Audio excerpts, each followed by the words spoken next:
তোমাদের ছাত্র দলের ছেলেরা দেশে থাকতে না পেরে, গ্রামে থাকতে না পেরে ঢাকায় চলে এসেছে, রিক্সা চালিয়েছে, অটো চালিয়েছে, বাইক চালিয়েছে, এমনকি এই যে বড় বড় বাড়ি তৈরি হয় তার গার্ডের চাকরি করেছে। এই যে ত্যাগ, এই ত্যাগ করেই কিন্তু আজকে এই একটা সুযোগ তৈরি হয়েছে। আমি কারোর বিরুদ্ধে কোনো কথা বলতে চাই না, অনেকে অনেক কথা বলছেন, আমি শুধু একটা কথা বলতে চাই যে আজকে এই সুযোগটা বাংলাদেশের জনগণ, একটা কথা কিছুক্ষণ আগে আজকে প্রথম আলোতে সাইমন পারভেজের লেখা একটা পড়ছিলাম, যে কৃতিত্ব কার, কৃতিত্বের দাবিদার অনেকেই করছেন, তাই না? দাবি করছেন, নেতা হয়ে গেছেন, বড় বড় নেতা হয়ে গেছেন। এখন এই কৃতিত্ব আসলে জনগণের, বাংলাদেশের মানুষের। সমগ্র মানুষ এক হয়ে গিয়েছিল। যে গ্রামের কৃষক, কারখানার শ্রমিক, অত্যন্ত আধুনিক কেউ নেই, স্টুডেন্ট লিডার অথবা ছাত্রী, ইউনিভার্সিটি ছাত্রী, আবার হিজাব পড়া, বোরখা পড়া ছাত্রী, সব মিলে শিক্ষক শিক্ষয়িত্রী সব মিলে আমরা এক হয়ে গিয়েছিলাম, তাই না? একটাই মাত্র আমাদের লক্ষ্য ছিল যে আমরা একটা গণতান্ত্রিক বাংলাদেশ। কথাটা খুব স্পষ্ট, এখানে কোনো রাজধাক নেই। আমরা একটা লিবারেল ডেমোক্রেসি চাই, আমরা একটা উদারপন্থী গণতন্ত্র চাই, কারণ এর জন্যই আমরা 1971 সালে স্বাধীনতার যুদ্ধ করেছিলাম।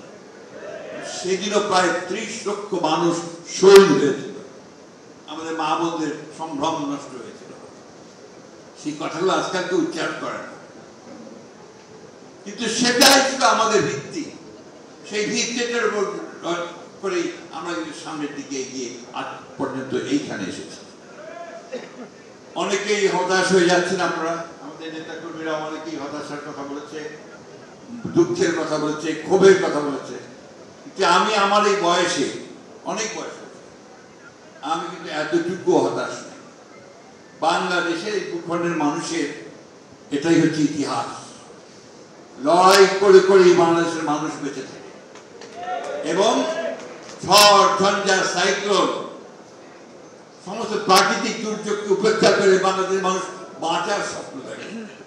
এবং একটা জিনিস খেয়াল করে দেখবেন যে রিক্সা চালায়, রিক্সা চালক, রিক্সা শ্রমিক ভাই, সে পর্যন্ত যখন রিক্সা চালানোর পরে একটা গাছের ছায় আসে, রিক্সা থেকে একটু আরাম করে, তখন তাকে গিয়ে আপনি জিজ্ঞেস করেন, ভাই কেমন আছেন? দেখবেন খুব হেসে উত্তর দেবেন, ভালো আছে।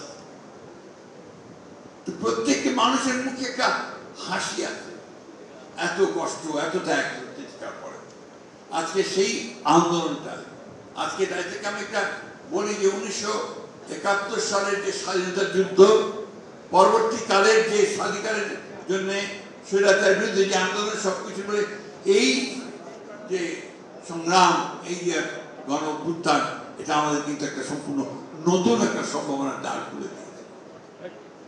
নতুন বাংলাদেশ নির্মাণ করবার আমাদের নেতা যারা তারেক রহমান সাহেব সম্পূর্ণ নতুন করে স্বপ্ন দেখাচ্ছেন। আজকে নয়, 2016 সালে দেশের বেগম খালেদা জিয়া ভিশন 2030 দিয়েছিলেন রেইনবো নেশন তৈরি করার জন্য। সেখানে তিনি আজকের এই সংস্কারের কথাগুলো, যারা এখন এই কথাগুলো বলছে, আমাদের পণ্ডিতেরা, কেউ আমেরিকা থেকে, কেউ যুক্তরাষ্ট্র থেকে, বিভিন্ন জায়গা থেকে, ইউনিভার্সিটি থেকে পাশ করে এসছেন, এই কথাগুলো তখন দেশের বেগম খালেদা জিয়া ভিশন 2030